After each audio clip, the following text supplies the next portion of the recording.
Hey, it's your boy, Mr. HuDat. Just gonna give you guys a quick little Zander guide here. I think my Zander credentials are I just got finished doing a 24-hour stream, played 120 games of Zander straight, no other character.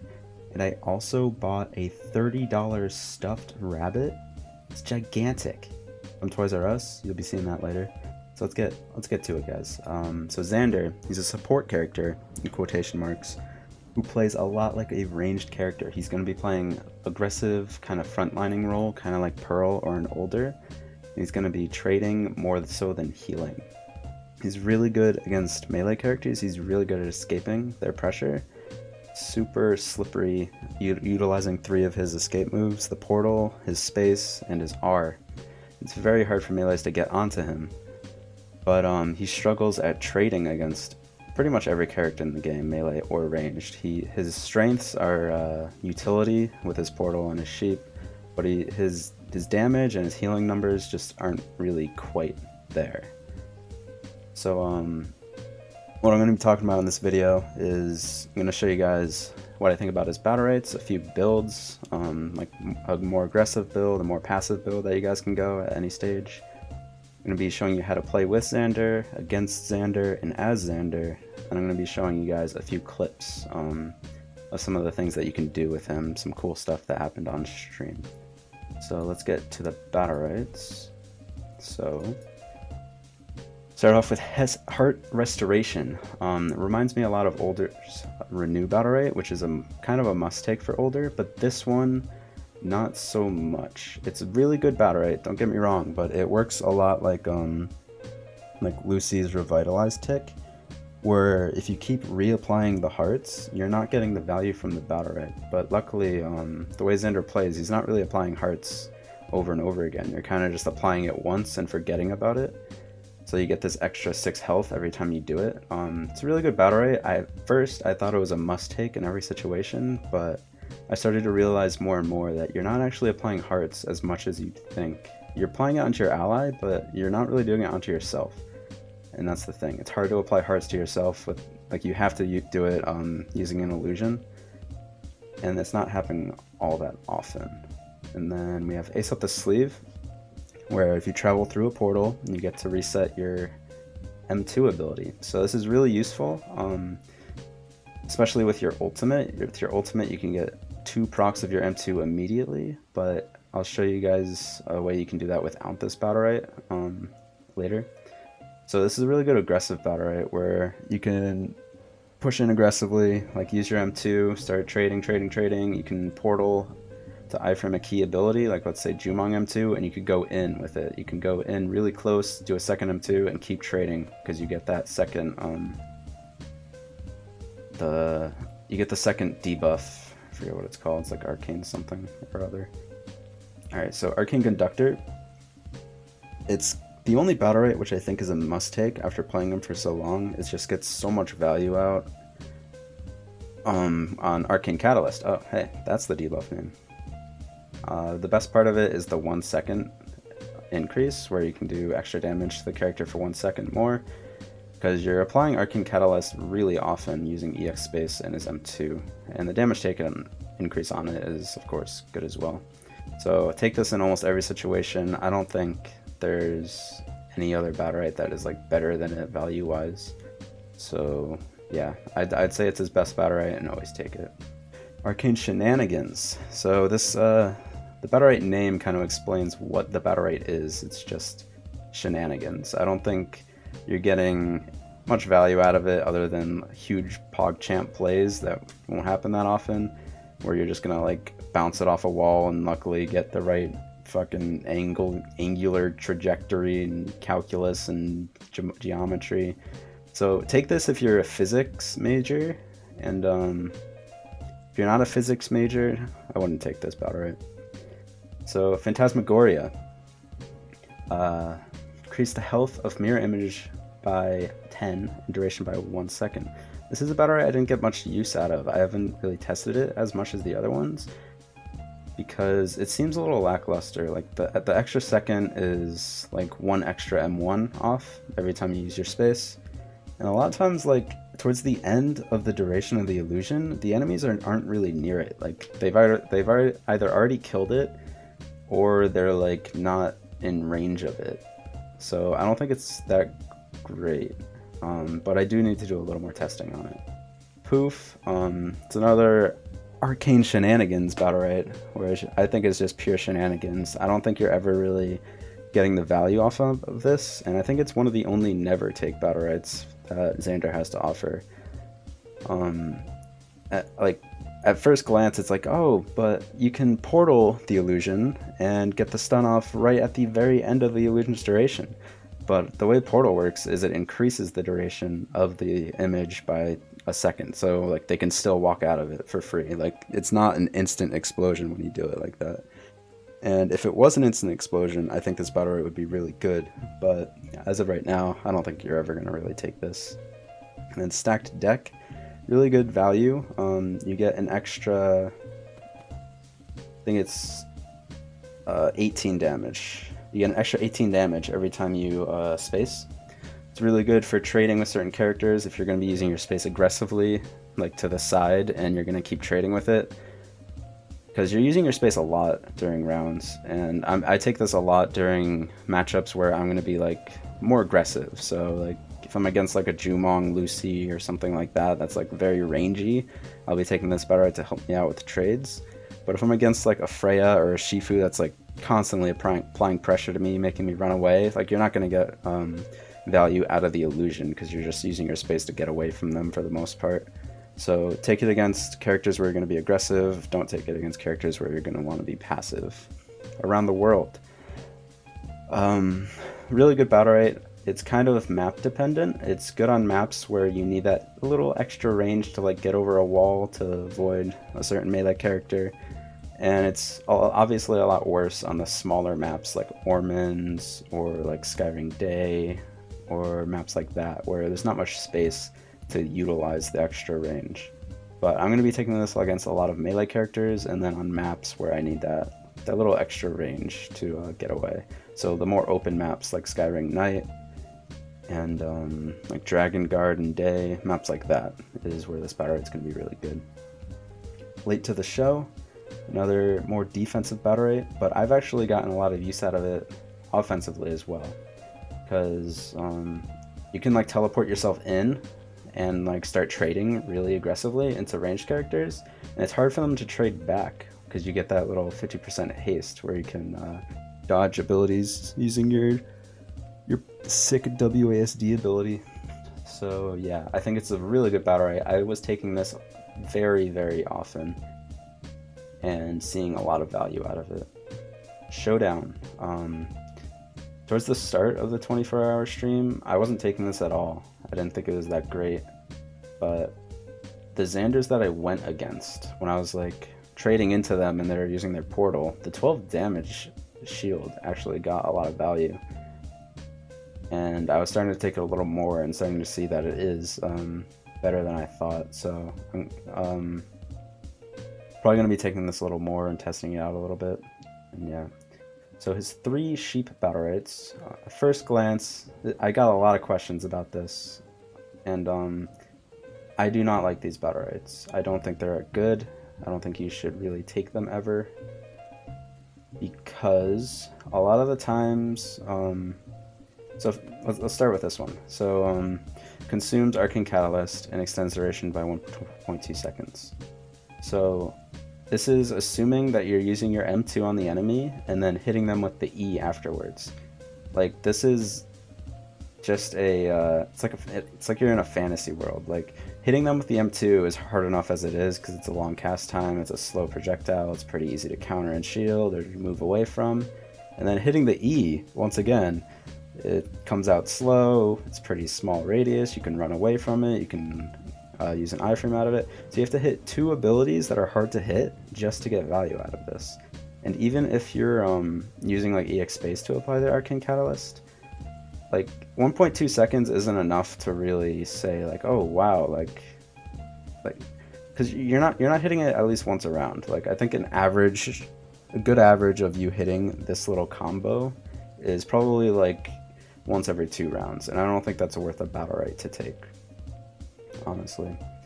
And then Sheep Trick inflicts Arcane Catalyst when targets hit. Once again, most of the time, whenever you sheep them, whenever they turn to sheep, you're using your M2 ability on the sheep, right? It's a free hit. They're slowed. It's pretty easy to hit, and then your M2 is applying the Arcane Catalyst. So at first glance, it seems really good. Like, yeah, you're taking the Arcane Catalyst, like duration increase and the extra damage on it. So yeah, I want to apply Arcane Catalyst with my sheep. But you're almost always going to have your M2 up when they get sheeped, and you're always going to want to use your M2 on them. So Led Astray, it honestly only gets 6 damage of value when you use your M2 on them, because it turns your 28 damage M2 into a 34 damage M2. So once again, not worth taking because you're already applying Arcane Catalyst onto them. Transformation Sickness, decrease enemy move speed when they're a sheep. They're already slow enough, they're already more vulnerable when they're a sheep. You don't need to make them even more vulnerable. Like, if you're missing abilities on the sheep, you're just aiming poorly. It's not really them being able to dodge it. So I don't think the decreasing move speed is really worth it. So that's the sheep battle rights. I don't think you should ever really take any of them. And now Bunny Hop. It's kind of a meme battle right, but it's still really good. Like, I can't wait to see all these highlight reel Zander R kills, because the bunny rabbit actually does 1 damage when you hit them. I don't know the reasoning for it, but it's pretty hilarious to see it. And I hope to see people utilizing this battle right to get that 1 damage kill. So the battle right is really good against certain melee characters, just that little extra getaway. And obviously it's really good on the wall heavy maps because it does a 1.2 second stun when they hit the wall. So I'm taking this on the wall heavy maps like Ormans, or when I'm against like a melee where I kind of need that little push back to help me create distance. And then 3 of a kind. This battle right gives a shield to your ultimate, which is a really big deal because the standard play against Zander ult is to kill the illusion when he spawns it so that you don't get value from it. So the shield really helps the survivability of it, as well as giving you the extra damage and healing from the extra card with the ultimate. So I'm taking this a lot in the matchups where I'm going to be ulting a lot. I found myself ulting around 2 to 3 times a round, which is a pretty big deal. And the shield just kind of guarantees that my ult will get more value because they can't really kill it as easily. And even if they try, they're wasting damage, and I can just portal the illusion as well. So that's the battle rights. Let me just show you 2 builds that I normally went. I still haven't really found out optimal battle rights or when to take what. I'm still working on things. It's only been a day since Zander was released, so these are the builds I ran. So Heart Restoration, Ace Up the Sleeve, Arcane Conductor, Stacked Deck, and 3 of a kind. So this is a build where I'm going to be a lot more aggressive. I'm not taking any of the portal battle rights because I'm just looking to trade efficiently. So Heart Restoration lets my ally get that extra 6 healing every time I hearts him. I'm just going to put hearts on him once and then start trading with the enemy. Ace Up the Sleeve gets a lot of value with the ultimate, as well as 3 of a kind. And it gives you value as well because you can use your EXM2 to get some little self-healing, and then portal down, and then use your M2 right after.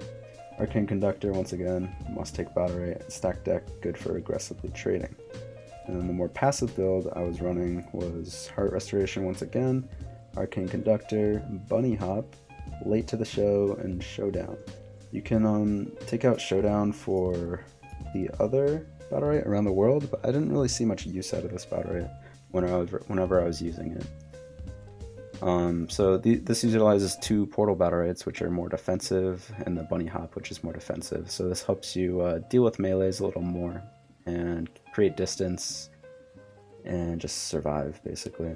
So yeah, let's go over what you should be doing with Zander and what you should be doing with him and against him.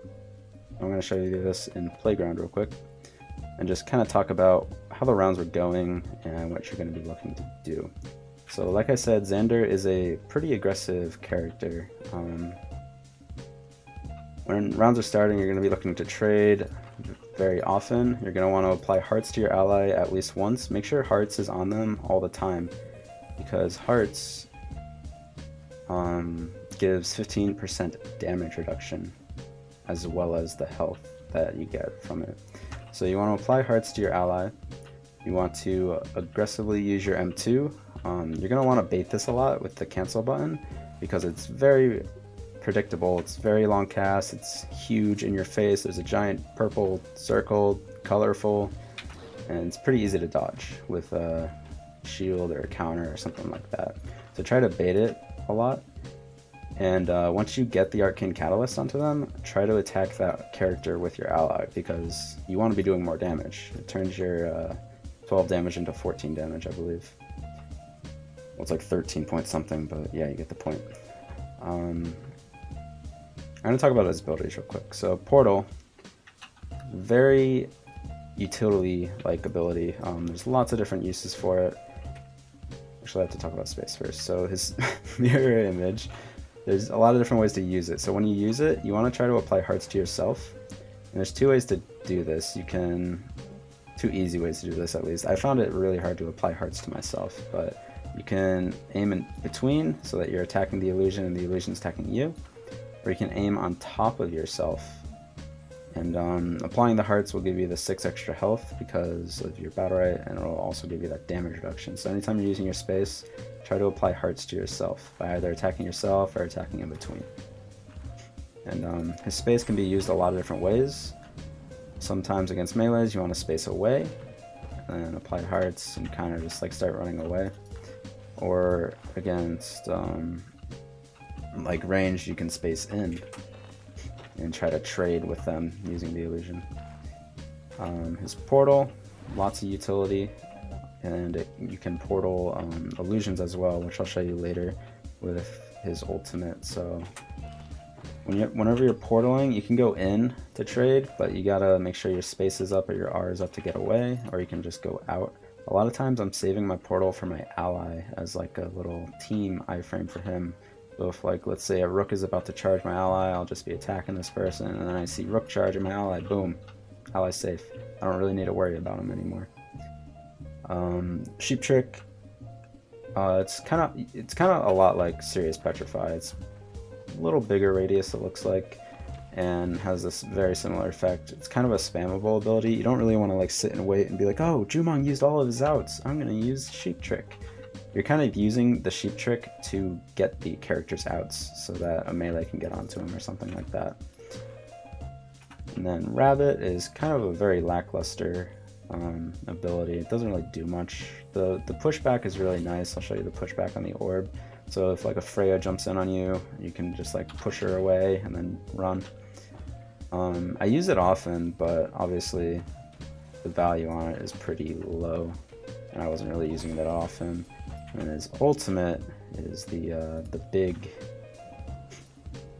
little, like, holy crap, Zander is a really bursty character.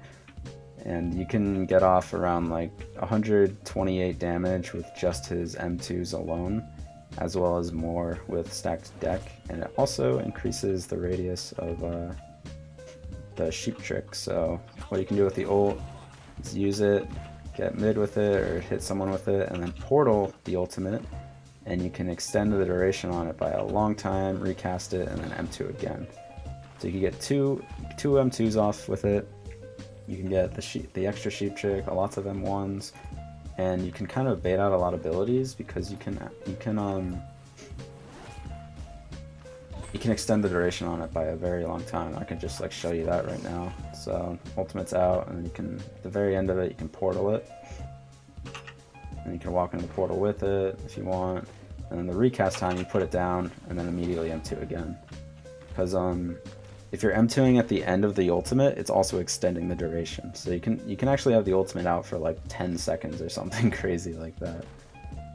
So yeah, those are his ability. He also has EXs, like every other character. So EX M2, I wasn't really using it that much because his M2 is so strong.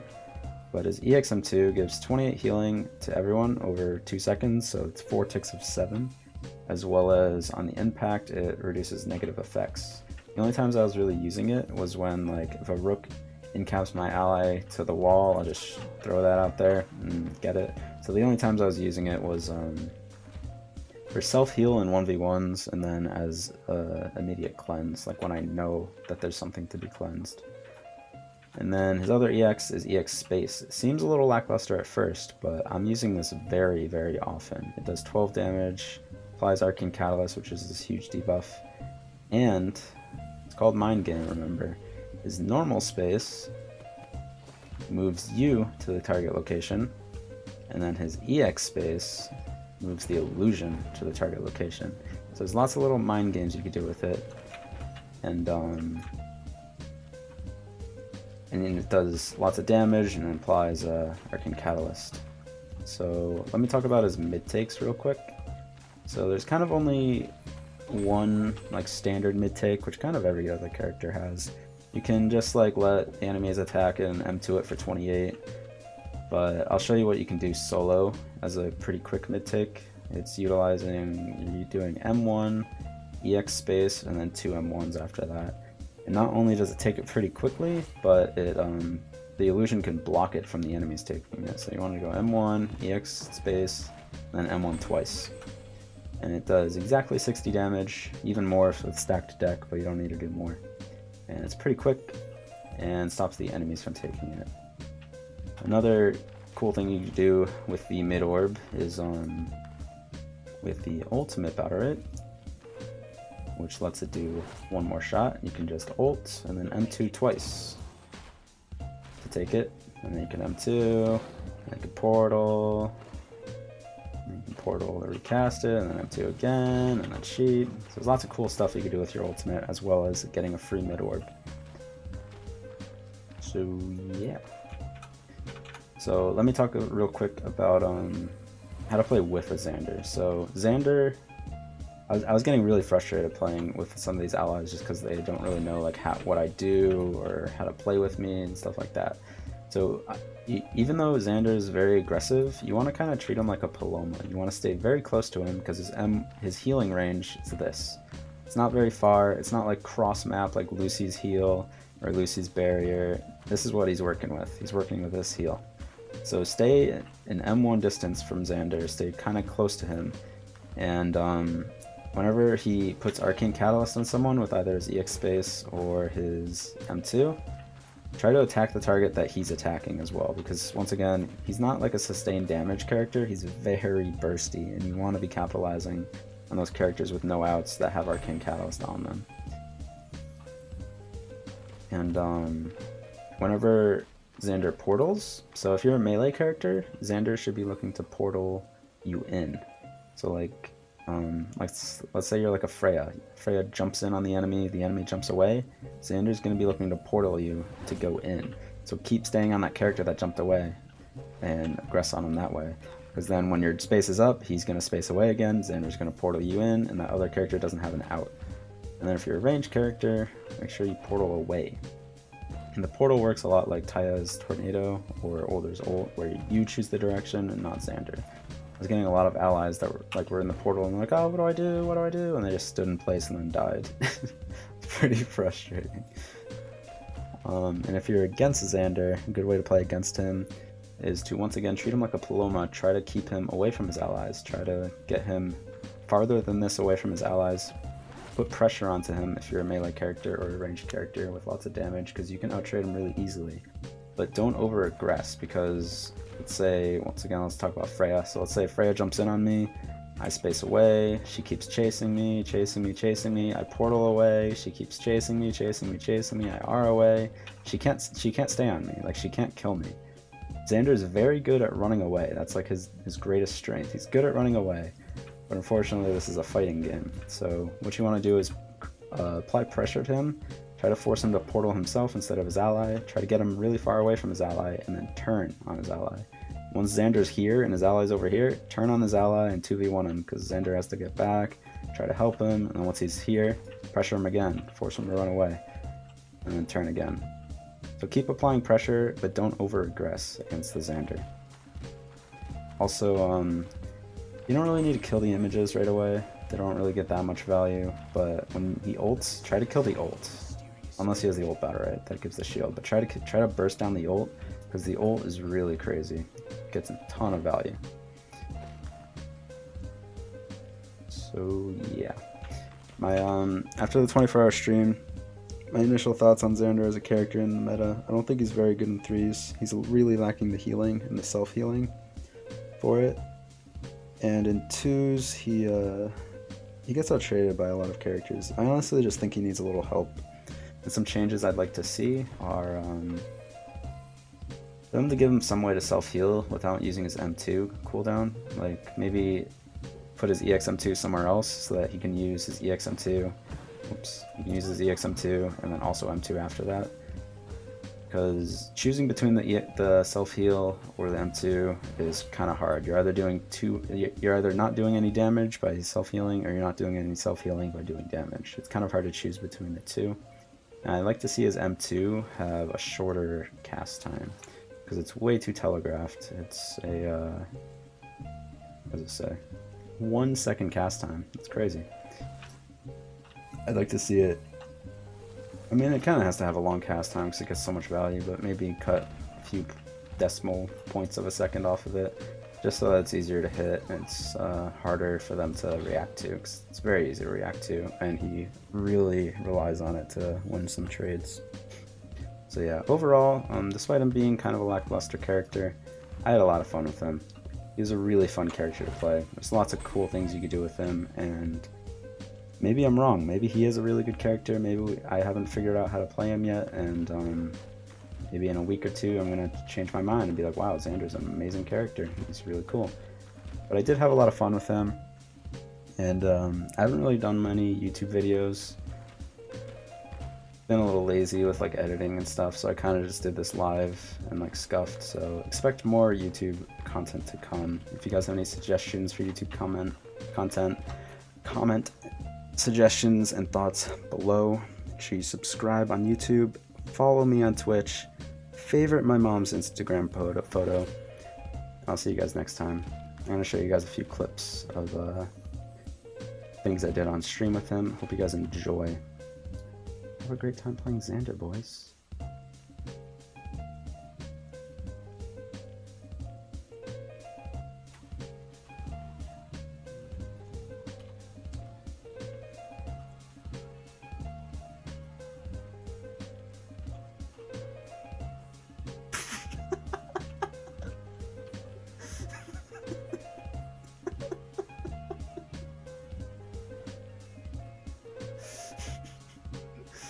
Mind game, boys. Mind.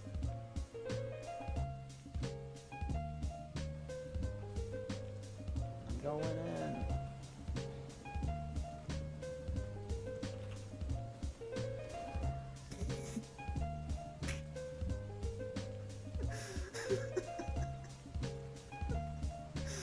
Oh my God, Zander.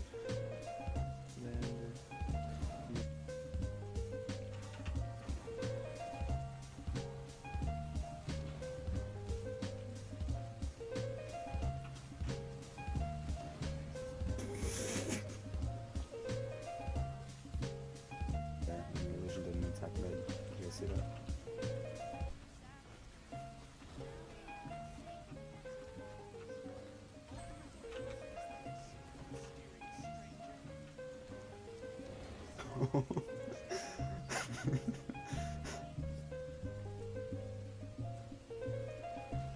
Hi, I'm Zander.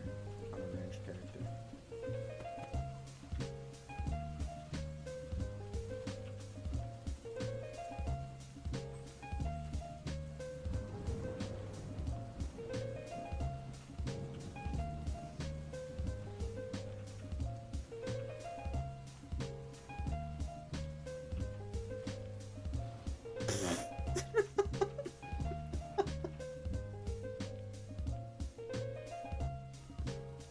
I'ma fuck your bitch, and you ain't gonna do shit about it. Come on, I dare you.